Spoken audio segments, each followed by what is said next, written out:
ऐसे थे धीर वीर रणधीर।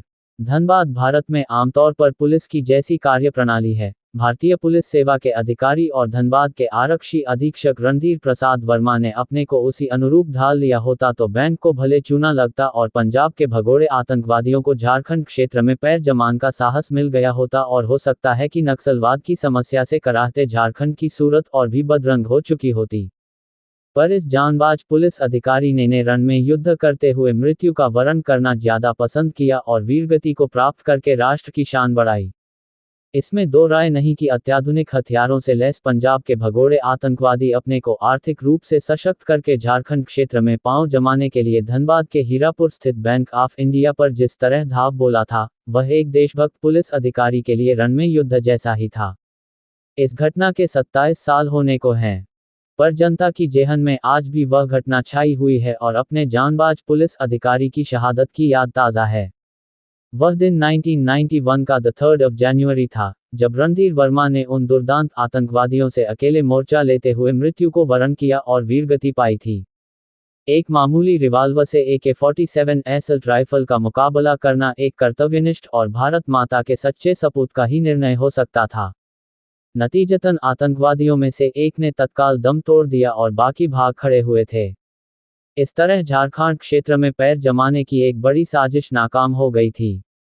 इसके बाद राष्ट्रपति ने मरणोपरांत उन्हें वीरता का विशिष्ट पदक, अशोक चक्र, से सम्मानित किया था, जिससे उद्घोषित हुआ कि राष्ट्र का ये सपूत भारतीय पुलिस सेवा में एक अनोखा उदाहरण है। बिहार के सहरसा जिले में 3 फरवरी 1952 को जन्मे रणधीर वर्मा एक प्रतिभाशाली छात्र थे, जो BA ऑनर्स की परीक्षा पास कर भारतीय पुलिस सेवा के अंग बने थे। उनके दुस्साहसी, जोशीला और निष्ठावान होने के प्रमाण विद्यार्थी जीवन में ही मिलने लगे थे, जब वे संत जॉन्स हाई स्कूल रांची और पटना कॉलेज में पढ़ने गए। खेल कूद में उनकी गहरी रुचि थी, पर उन्होंने मुख्यतः क्रिकेट में पहचान बनाई। गेंदबाज और बल्लेबाज दोनों ही भूमिका में वह सफल रहे। इसका प्रभाव उनके भावी जीवन पर भी पड़ा। रणधीर वर्मा ने पुलिस की नौकरी जीविका के लिए नहीं, वरन सेवा के रूप में स्वीकार की। पुलिस सेवा के प्रारंभिक प्रशिक्षण काल में ही उन्होंने मटका जुआरियों के कुख्यात गिरोह को ध्वस्त किया।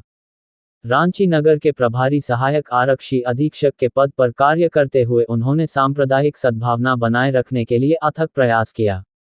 तब अविभाजित बिहार के दक्षिणी छोटानागपुर का कोई न कोई कोना सांप्रदायिकता के प्रभाव से रोता विलखता रहता था।